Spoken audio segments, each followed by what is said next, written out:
Sebelum praktek, Bapak sekalian, kita juga harus membahas di sini adalah persiapan-persiapan sebelum melakukan ruqyah. Ada 2 persiapan sebelum mulai melakukan ruqyah. Duduk santai aja ya, relax. Mau minum madu rehab juga boleh. Ya. Persiapan yang pertama, persiapan sebelum kita tiba di tempat di mana kita akan melakukan ruqyah. Berarti di mana dong? Di rumah saya. Saya kemarin datang dari Sukabumi Selatan. Berarti di Sukabumi Selatan. Saya persiapkan diri. Apa itu persiapannya? Yang ada di layar. Ta'awudz, wudu, a'udzu billahi minasyaitonir rajim. Tidak masalah. Ya. Selanjutnya Bapak sekalian, dengan satu doa itu, maka saat saya melangkah, itu Allah jamin sampai saya kembali lagi. Dari rumah saya di Kampung Pasir Jaha, Desa Mekarjaya, Kecamatan Jampang Kulon, Kabupaten Sukabumi Selatan, ya mungkin 100-200 kilo sampai sini. Itu saya berjalan sampai saya balik lagi ke sana dalam perlindungan Allah, 1 layer, 1 ring. Kemudian saya berwudu, maka turun 1 malaikat yang mendampingi sampai batal wudu. Dahsyat ya. Malaikat itu Pak, sayapnya dari timur ke barat. 600 sayapnya Jibril itu. Luar biasa. Kalau mobil saya kecelakaan, naudzubillah, jangan dulu, ya kan? Maka apa yang terjadi? Jibril turun menghadiri orang yang wafat dalam keadaan wudu. Maka seorang mukmin itu nggak ada takutnya, Bapak sekalian. 2, apalagi itu? Salat 2 rakaat. Perlindungan yang ketiga. Umar bin Khattab radhiyallahu anhu setelah pasukan semuanya siap, ya, panglima perang sudah siap, kuda-kuda perang, seluruh senjata sudah siap, tinggal menyerbu, dia sholat dulu 2 rakaat. Allahu Akbar. Sholat, kemudian dia memulai perang. Kenapa? Dia khawatir merasa menang dengan kekuatan itu. Maka dia serahkan dirinya kepada Allah dengan meletakkan dahi ini ke tanah. Baik, itu sholat mutlak namanya. 2 rakaat, 4 rakaat, itu menghadirkan pertolongan Allah Subhanahu wa ta'ala. Ini ada garis bawah yang saya sampaikan. Ini ditulis dalam kitab Syekh Wahid Abdul Salam Bali. Beliau menyampaikan ini dalam kitabnya Imam Ahmad, atau diriwayatkan oleh Imam Ahmad. Ini kisah terjadi di masa Hasan dan Husain, di masa para sahabat sepeninggal Nabi SAW. Ada seorang sahabat yang kerjanya itu dia berjualan dari Makkah menuju Syam. Dari Makkah ya menuju Syam, Bapak sekalian. Syam itu 5 negara di sebagian utara. Hari ini Suriah, Palestina, Lebanon itu masuk Syam. Ya. Saat dalam perjalanan ada begal, tahu begal ya? Pencuri, perampok, begal ya, perampok yang mencegat dia dan mengatakan serahkan semua harta kamu. Maka sahabat ini ya turun dari untanya dan dia menyerahkan hartanya. Silahkan, ini harta milik Allah. Ya. Dia mengatakan, aku tidak hanya mengambil hartamu, juga nyawa kamu. Kata sahabat ini, silahkan juga, nyawa juga ini milik Allah. Tapi saya minta satu permintaan, sebelum kamu ambil nyawa saya, izinkan saya sholat 2 rakaat. Apa kata perampok itu? Sholatlah sesuka kamu, saya tunggu sampai kamu selesai sholat. Luar biasa sekalian ya. Maka beliau mengambil air wudhu atau tayamum, lalu sholat 4 rakaat. Di akhir sholatnya dia berdoa dengan terlebih dahulu mengagungkan asma Allah, mengulang kedua kalinya dan ketiga kalinya, lalu kemudian di bacaan yang ketiga itu dia mendengar derap langkah kaki kuda dari kejauhan terdengar. Kemudian dia tahiyat dan ketika salam kuda itu sudah sampai di sampingnya. Di atas kuda itu ada satu pasukan gagah perkasa dengan dengan lembing senjata di atas dua telinga kuda itu. Begitu sampai dia langsung tusuk itu penjahat. Dan setelah penjahat itu mati, dia selesai salam dan kemudian orang ini bertanya, siapakah Anda wahai Fulan? Beliau mengatakan, aku adalah malaikat dari langit yang keempat. Luar biasa ya, aku adalah malaikat dari langit yang keempat. Ketika kamu baca doa yang pertama, aku mendengar pintu langit bergeser, terbuka. Ketika kamu mengulang yang kedua, aku mendengar derap langkah para malaikat berpacu, berlomba-lomba.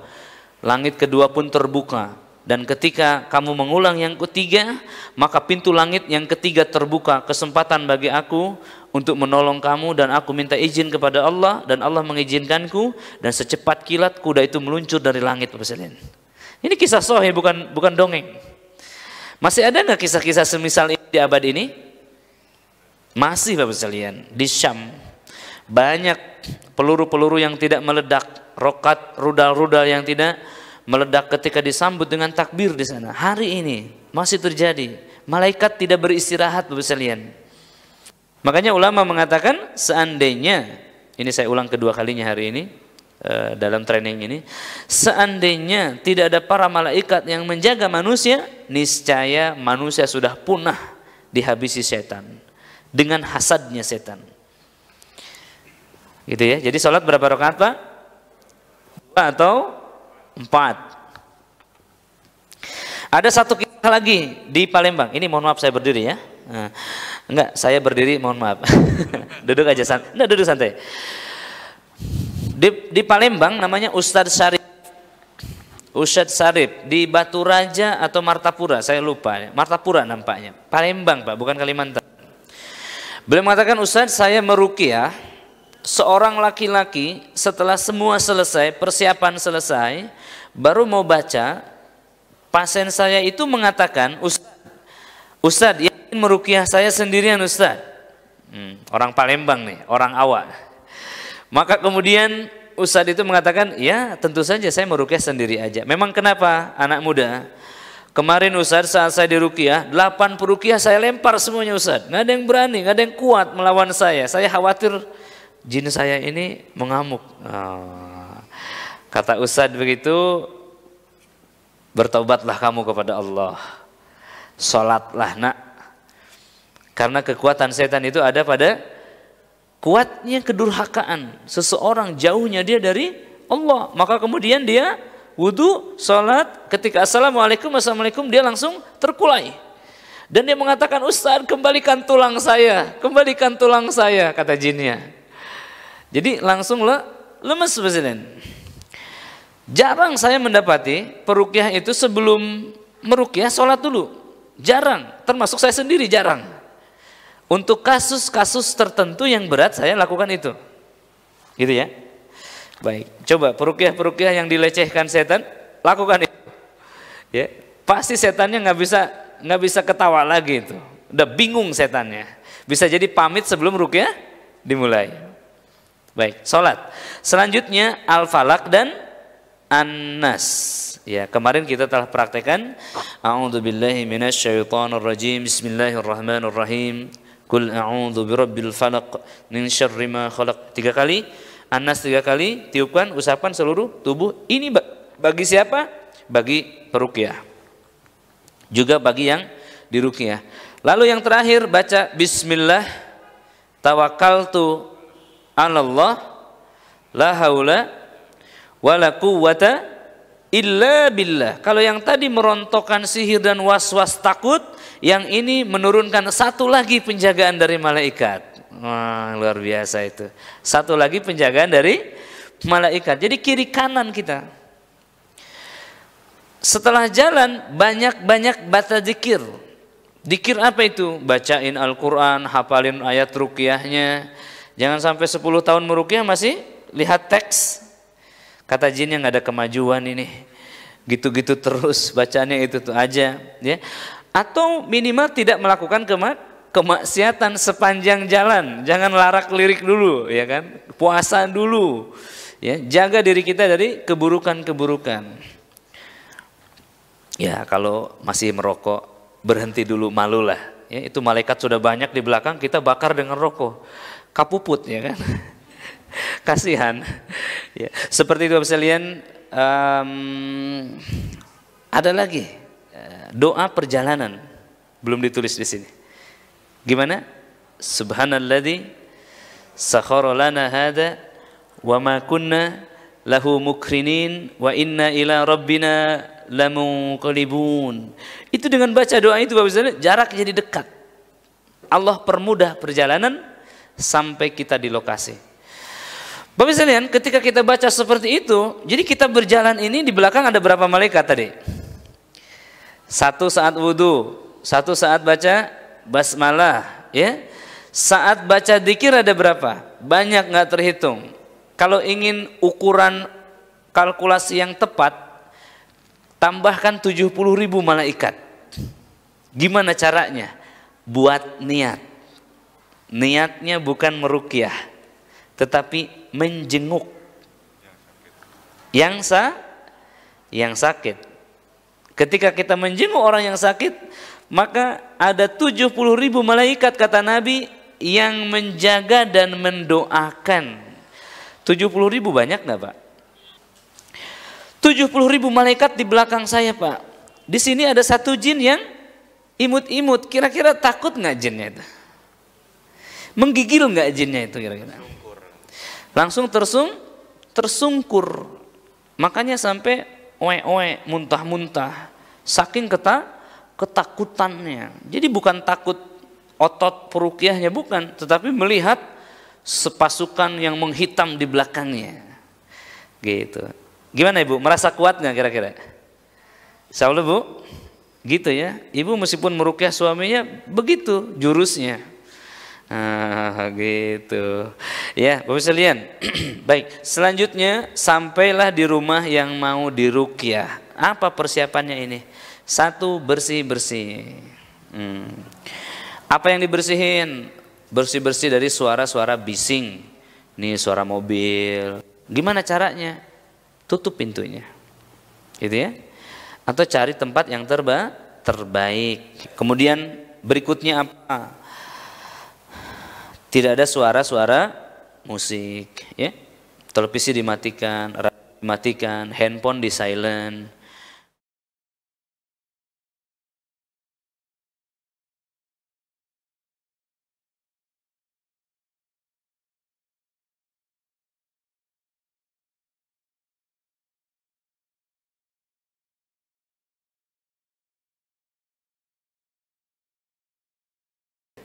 Ya. Kemudian berikutnya bacakan ayat kursi. Ini melindungi ruangan kita. Jadi kalau ada orang ini kena sihir misalkan, dengan baca ayat kursi, jin dari luar tidak bisa masuk selama 12 jam. Jadi tenang kita baca. Tinggal ada sisa-sisa pasukan sihir yang di sini. Gitu ya. Begitu Bapak. Baik, selanjutnya baca Al-Falaq dan An-Nas untuk memproteksi jiwanya. Berikutnya, persiapkan fisik pasien, lihat kondisinya, dia sedang fit atau sedang tidak baik. Boleh dia diminta untuk berwudu dulu, mungkin mandi dulu dengan air hangat, ya, atau mungkin minum madu dulu dengan air hangat, ya. Secara fisik maksudnya diperhatikan di sini, jangan paksakan dia, ya. Kalau misalkan dia tidak mampu bangun, biarkan dia dalam kondisi duduk, dalam kondisi tidur, tidak masalah, ya, fleksibel. Kemudian juga ajak bicara pasiennya dari hati ke hati. Bagaimana caranya agar pasien kita percaya kepada kita, ya. Kemudian selanjutnya pasiennya diajak rileks dan menyimak, jangan ditakut-takuti, ya. Misalkan pasiennya punya penyakit apa? Jantung koroner, janganlah dikisahkan yang membuat dia makin panik. Misalkan, oh jantung koroner Pak, itu jantungnya tepat, jinnya tepat di jantungnya lagi duduk biasanya. Dia menutup katup jantung Bapak, sekali pencet Bapak sesak nafas itu. Misalkan, hati-hati pas saat diruqyah biasanya jinnya begitu tuh. Wah, itu membuat dia takut. Makin jantungan. Atau menceritakan testimoni yang mengerikan. Kemarin Pak sekali ruqyah langsung mati orangnya Pak. Jadi Bapak ada wasiat dulu enggak? Misalkan ya. Itu membuat dia takut. Relax, misalkan dengan mengatakan Al-Quran akan memberkahi kita. Al-Quran akan mengangkat penyakitnya insya Allah. Mudah-mudahan Allah ringankan. Bapak relax, nyimak. Seperti itu ya. Gitu Pak Selen. Kemudian kurang lebih seperti itu ya. Kemudian dalam prakteknya nanti ya ada beberapa teknik yang dibacakan. Pertama ayat-ayat ruqyah yang dilantunkan. Lihat waktunya. Kalau waktu kita sedikit Bapak sekalian ya. Misalkan waktunya hanya 5 menit ini, apa yang dibaca? Yang dibaca Al-Fatihah, ayat kursi, Al-Ikhlas, Al-Falaq, An-Nas. Itu 5 menit kurang lebih. Kalau waktunya 10 menit, baca ayat-ayat ruqyah dalam surah Al-Baqarah itu 8 menit plus Al-Ikhlas, Al-Falaq, An-Nas. Kalau waktunya 30 menit, baca seluruh ayat ruqyah ini. Nah, ini 30 menit Bapak sekalian. Kalau waktunya panjang, baca ayat itu dan ulang-ulang di beberapa titik. Ya, penekanan misalkan pada ayat kursi, pada Al-Fatihah, pada ayat-ayat azab, pada ayat-ayat sihir sesuai kebutuhan. Gitu Pak sekalian. Kalau orangnya adalah sedang bersedih, bacakan ayat-ayat tentang nikmat, tentang surga, tentang syifa, tentang rahmat, ya. Begitu. Kalau orangnya kena sihir, bacakan ayat-ayat tentang sihir. Ayat mana ini? Seluruh ayat yang menceritakan tentang sihir. Wala yuflihu sahiru haitsu ata wala yuflihu sahir wala yuflihu sahiru haitsu ata, tentang sihir, begitu ya. Kalau orangnya sedang gimana nih? Sedang lemah, baca ayat-ayat yang menguatkan tentang tauhid. Kalau ini jinnya bandel, bacakan ayat-ayat azab, ayat-ayat tentang ya, siksaan, ayat-ayat tentang api, tentang nar, gitu. Begitu Bapak sekalian ya. Ini sifatnya opsional, ya baik. Kemudian dalam prosesnya lagi Bapak sekalian, ada beberapa sentuhan, ya. Misalkan di mana sakitnya? Di lambung, ya. Posisinya itu disentuh seperti ini. Sentuhannya yang nyaman, ya. Ini contoh sentuhan yang nyaman. Bisa kadang-kadang seperti ini. Alhamdulillahi Rabbil Alamin Ar-Rahmanir Rahim Maliki Yawmiddin Iyyaka na'budu wa iyyaka nasta'in Ihdinas siratal mustaqim Siratal ladzina an'amta 'alaihim ghairil maghdubi 'alaihim waladdallin. Nyaman enggak? Seperti ini. Jadi posisi nyaman itu seperti itu, tidak begini. Ini posisi tidak nyaman. Ini tidak nyaman. Betul? Atau posisi begini justru salah. Ini tangan kiri Bapak sekalian. Kalau posisinya susah, misalkan ya langsung bisa disentuh dari belakangnya. Beberapa kondisi kita meruqyah wanita perlu sentuhan, misalkan di rahim. Suaminya ini tidak bisa membantu. Kalau ada suaminya yang sentuh.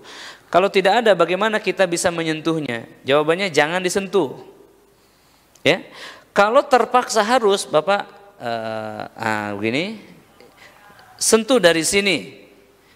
Dari mana itu? Dari belakang. Dari sini Pak. Tebal ini nggak apa-apa, tembus. Ya, seperti ini. Alhamdulillahi Rabbil Alamin Ar-Rahmanir Rahim Maliki Yawmiddin Iyyaka na'budu wa iyyaka nasta'in Ihdinas siratal mustaqim Siratal ladzina an'amta 'alaihim Ghairil maghdubi 'alaihim waladdallin. Itu tembus. Saya pernah melakukan itu dan kemudian saya tanya bagaimana rasanya. Ini kalau tidak salah di Penang, Malaysia. Beliau mengatakan, Ustaz, seperti ada pisau belati yang menusuk tajam hingga tembus ke depan. Wah, gitu. Gimana barusan? Naik. Terasa di situ ya. Beliau memang sakit lambung. Baik, Ustaz. Belum. Yang lari dulu ya. Ya, Ustaz. Lihat. Bismillah, bismillah, bismillah, a'udzu billahi wa qudratihi min syarri ma ajidu wa uhadir. Nabi saat menyentuh itu ada Allahumma rabban nas, ada juga yang ini. Bismillah, bismillah, bismillah, a'udzu billahi wa qudratihi min syarri ma ajidu wa uhadir.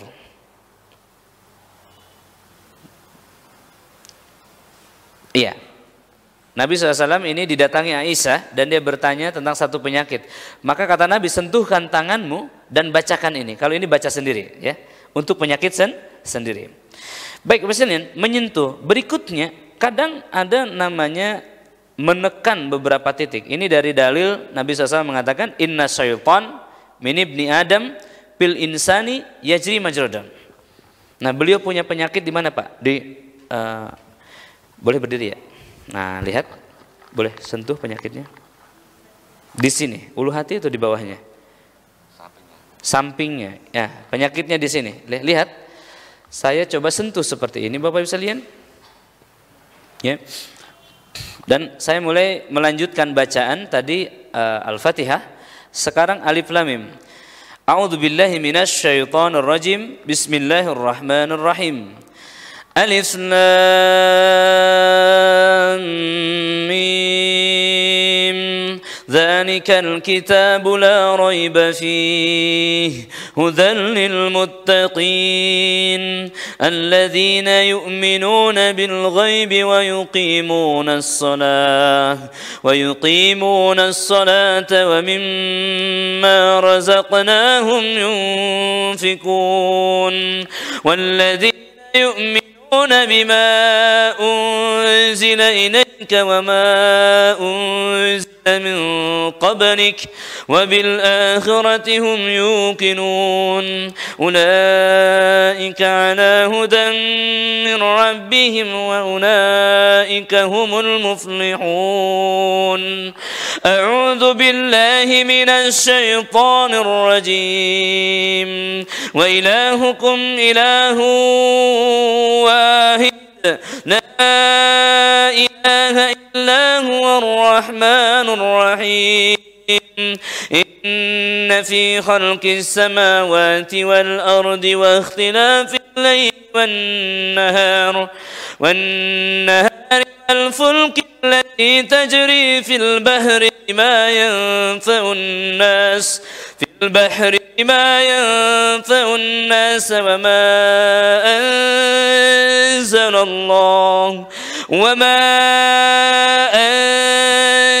الله من السماء من ماء فأحيا به الأرض بعد موتها وبث فيها من كل دابة. Seperti itu. Terus bacain. Gimana rasanya saat disentuh ini? Ada yang terasa sesuatu enggak? Cek. Gimana? Naik sini ke bagian jantung, terus naik ke atas. Naik ke situ. Iya. Oke. Tapi cuma menjalar gitu aja. Menjalar. Iya. Oke. Ya, baik. Yang ke sini masih ada di sini? Sudah. Sudah tidak ada. Nah, lihat, ada yang pindah, Presiden. Allah alam, beliau yang merasakan itu, ada juga naik ke sini. Pernah Bapak bisa lihat? Oh, berdiri aja. Pernah ada, silakan. Duduk. Jangan khawatir. Pernah ada seseorang itu dia sakit jantung, disentuh seperti itu, apa yang terjadi? sakitnya pindah ke area belikatnya. Ya, sakitnya pindah ke area belikatnya. Dia mengatakan, Ustadz kok bisa begitu ya? Saya bilang nggak tahu juga. Itu jantungnya yang pindah atau penyakit yang pindah? Pindah misalnya. Ya, ternyata bukan jantungnya yang pindah tapi sakitnya. Ada nggak penyakit yang bisa pindah-pindah begitu? Mungkin nggak, maksud saya penyakit yang di jantung loncat ke tulang di belikat. Tidak mungkin kecuali yang di jantung tadi seekor makhluk. Dan makhluknya pindah. Maka ini yang disebutkan inna syaitan min ibni Adam bil insani yajri majradam. Nah, beliau sendawa. Ya, Bapak sekalian lihat di layar, ini dia ada beberapa titik-titik ya, nadi-nadi ya, yang menjadikan apa nih? Yang menjadikan aliran tempat setan berkeliaran di dalam darah manusia. Maka ada beberapa titik di situ yang ditekan ketika melakukan ruqyah. Titik mana ya yang dominan? Itu titik-titik pembuluh darah besar atau pena. Pernah membuat titik-titik di tubuh seseorang, bukan di tubuh, di gambar ini maksudnya lebih jelas ya. Kalau jin nasab itu di titik-titik ini, ilmu kadugalan, ilmu kebatinan, tenaga dalam itu di sini, titik-titik hitam ini. Kalau ndak reaksi, tekan aja pakai telunjuk di situ, pasti menjerit, berteriak atau meradang dia. Ya. Kalau jin yang gemulai, jin yang merubah perasaan menjadi melankolis, sedih, takut, was-was di titik-titik ini, yang pink ini, terutama di titik di kepala ini, di area 2 titik ini. Ketika ditekan dia akan terasa sesuatu. Baik, Bapak sekalian. Kemudian berikutnya ada titik-titik tepuk ringan. Ya, boleh berdiri lagi? Ya. Boleh berdiri lagi. Nah, ini namanya tepukan ringan. Masih ada yang sakit enggak? Sudah mulai hilang ya. Enggak apa-apa ya, saya coba tepuk. Tepukannya seperti ini Bapak sekalian. Ukhruj ya aduallah. Ukhruj ya aduallah. Ukhruj ya aduallah. Jadi tepukan ringan. Kok saya melihat ustadznya kenceng mukulnya? Tergantung jenis jinnya, tergantung kalibernya begitu ya. Gimana rasanya tepuk begitu? Nggak sakit, cuma justru malah plong malahan. Plong, nah, begitu ya Bapak. Maka harus punya suami peruqyah. Ya, sesek-sesek sedikit, tepuk-tepuk, plong begitu sekalian ya. Jadi yang nyesek-nyesek ini perhatikan, jangan-jangan setan itu bikin nyesek. Saya sendiri kalau ada kejadian yang bikin nyesek, saya bilang Allahu Akbar. La haula wala quwata illa billah. Kadang-kadang ukhruj ya Allah. Ukhruj ya Allah. Ukhruj ya Allah. Itu betul-betul plong Bapak sekalian. Begitu ya, barakallahu fiik. Juga kita bisa lakukan sendiri. Tetap. Duduklah, ini kursi antum ya. Baik. Dan bisa juga ditepuk di sini Bapak sekalian. Ini sakit enggak? Enggak ya. Seperti itu. Baik. Orang yang punya ilmu kebal Pak, ketika dipukul sekalipun, itu tangan kita akan ngampul bahasa Sundanya. Apa itu bahasa Indonesianya? Mental. Jadi jangan khawatir ketika misalnya jadi gini nih jinnya, itu tepuk aja, puk. Itu bukan dia yang sakit, kita yang sakit. Tapi setelah ditepuk apa yang terjadi? Dia seperti terlepas dari satu ikatan. Begitu, seperti beliau sampaikan ringan ini, padahal saya tidak niat apa-apa. Gitu ya Presiden? Ya, barakallahu fiik. Kemudian selanjutnya ada teknik usapan. Nah, usapan ini masih ada enggak? Sebelah sini ya. Kalau usapan seperti ini, ya. Bisa bismillah bismillah bismillah.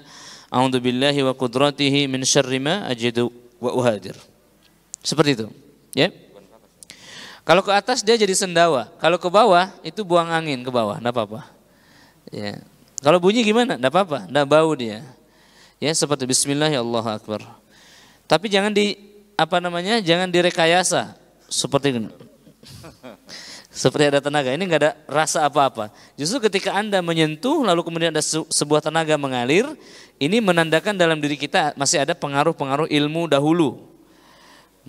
Masih ada aliran kekuatan setan di dalam diri kita. Seorang peruqyah tidak merasa apa-apa, tidak merasakan apa-apa. Ini disepakati semua peruqyah syariah. Ya. Selanjutnya, misalnya terakhir, ini usapan sektoral di bagian tulang belakang. Nah, boleh berdiri lagi, ya. Boleh menghadap ke sana. Baik. Nah, untuk orang-orang yang sakit pinggang itu sederhana, Pak. Terapinya cukup disentuh seperti ini, sentuh dan bacakan. Ini misalkan seperti ini. Lau anzalna hadzal Qur'ana 'ala jabalin لرأيته خاشعا متصدئا من خشية الله وتلك الأمثال نضربها للناس لعلهم يتفكرون هو الله الذي لا إله إلا هو عالم الغيب والشهادة هو الرحمن الرحيم. Dalam hitungan menit, Pak, sakit pinggang atau saraf kejepit itu sirna, misalnya. Ya, ketika dia sudah pinggis atau mungkin mual atau muntah, kita tarik aja seperti ini, dorong. Dia akan ada sesuatu yang ikut ke atas sampai sini tepuk. Ukhruj ya Allah, begitu. Ya, ibu-ibu kalau mau tahu cara yang benarnya bagaimana? Seperti ngusir ayam dari rumah. Ukhruj ya Allah, begitu. Keluar kamu wahai musuh Allah. Baik, jadi memang nggak lembut ya di situ karena memang pengusiran. Barakallahu fiik, jazakallahu khair ya. Mudah-mudahan saya sehat ya. Ya. Ini pura-pura aja Bapak sekalian. Pura-pura aja ada yang kena ya sedikit-sedikit, alhamdulillah. Ya, baik Bapak sekalian, itu beberapa metode dalam terapi ruqyah syariah. Sisanya bereksplorasilah di lapangan, jangan banyak berdialog dengan om jinnya. Ya, karena itu pasti setan dan kita tidak punya cukup pengalaman untuk mengimbangi diplomasi mereka yang diplomat ulung. Begitu ya.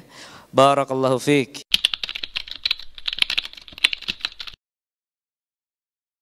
Yang pertama yang dibacakan adalah ayat-ayat yang biasa. Ditambahkan ayat-ayat tentang sihir. Al-Baqarah 102 ya.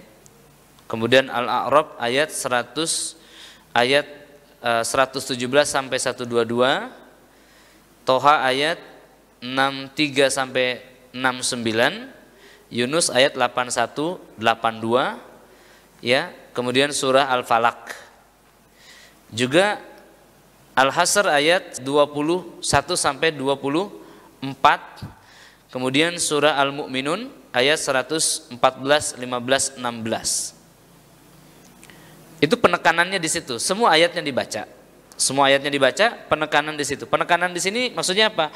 Kita bisa baca berulang-ulang atau kita bisa tekan suaranya agak lebih tinggi. Misalkan kalau bacaan biasa seperti ini. Lau anzalna hadzal Qur'ana 'ala jabalin la ra'aitah. Untuk penekanan kita baca lebih tinggi. Lau anzalna hadzal Qur'ana 'ala jabal. Begitu. Tekan lebih tinggi. Seperti itu.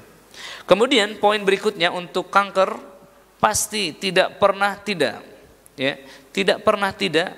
Pasti ada salah satu kesedihan, kemarahan dan ketakutan atau kombinasi dari ketiganya. Maka lebih khusus ibu berbicara hati ke hati untuk melepaskan itu. Kalau kanker payudara lebih kepada masalah, mohon maaf ya, lebih kepada syahwat, orientasi seksual yang tidak tersalurkan.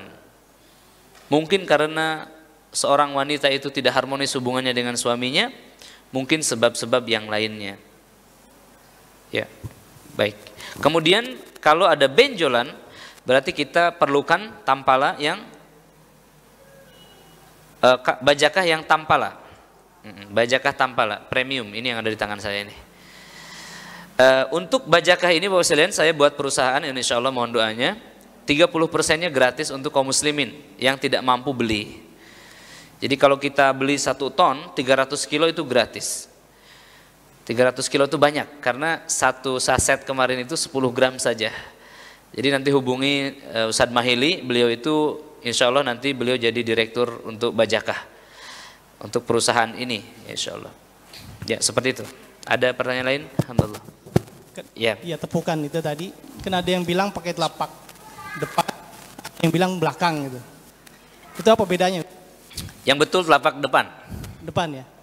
Ya, dalam hadis detailnya sampai ketiak Nabi terlihat. Sampai ketiak Nabi yang mulia terlihat putih, begitu kata rawinya. Artinya telapak yang depan dan pukulannya tidak sederhana. Buk.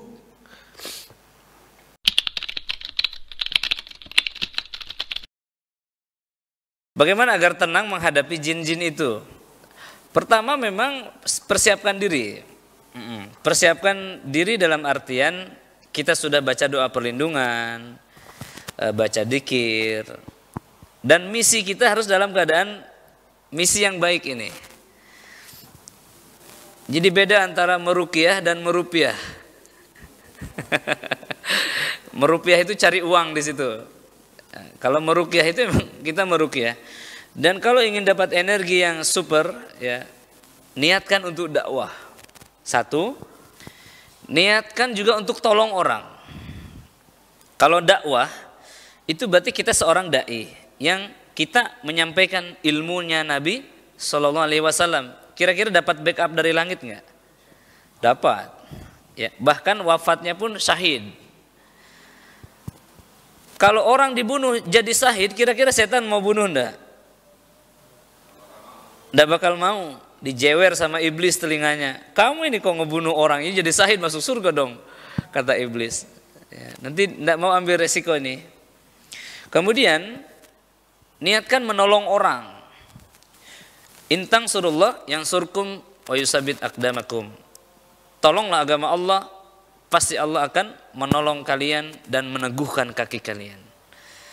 Wala yang surunallah yang suruh innallaha laqawiyyun aziz. Ya. Bapak dan Ibu sekalian, ini memang ayat-ayat yang menegaskan bahwa kita akan senantiasa ditolong selama tujuan kita menolong, kata Nabi SAW. Bahkan ketika kita menolong seseorang untuk urusan dunia, Allah akan tolong kita urusan akhirat. Ketika kita menolong seseorang membebaskan utang, maka Allah tolong satu urusan di dunia, satu urusan di akhirat. Kita akan senantiasa ditolong selama niat kita menolong. Jadi tinggal lurusin niat aja. Jangan merupiah, tapi meruqyah. Misalkan antum datang ke ujung kulon nih, paling ujung misalkan. Ya memang niat ada cari rezeki silahkan, tapi second priority lah seperti itu ya. Niatkan yang awal itu niatnya mendakwahi, mentauhidkan kampung itu misalkan, kita akan dapat backup dari langit. Yang ketiga, ketakutan manusia pada akhirnya adalah takut mati. Jadi kalau seseorang belum siap mati, maka dia akan sangat ketakutan. Jadi kalau sudah siap mati, insya Allah tidak takut apapun. Karena ujungnya hanya ada kematian yang bukan kematian ruh. Itu kematian jasad, kematian jiwa. Dan kita akan dihidupkan kembali dalam keadaan yang baik. Ya mungkin seperti itulah kurang lebih ya. Kurang lebih seperti itu. Dan kemudian poin-poinnya banyak sebetulnya. Poin satu lagi aja. Jin itu hanya menakut-nakuti. Dia tidak membunuh. Kalau orang menakut-nakuti, cara mengatasinya takut-takuti balik. Gitu. Kata jinnya, kita diam aja, dia juga bingung. Iya kan? Betul enggak? Bahkan sampai mencekik, saya perhatikan itu sampai mencekik, dia tekan ke dalam beberapa detik, mungkin 0, sekian detik, semakin dalam, semakin panas. Ketika dibiarkan terus dia akan terlempar. Dia akan lemparkan dirinya. Seperti itu. Barakallahu fikum. Wassalamualaikum warahmatullahi wabarakatuh.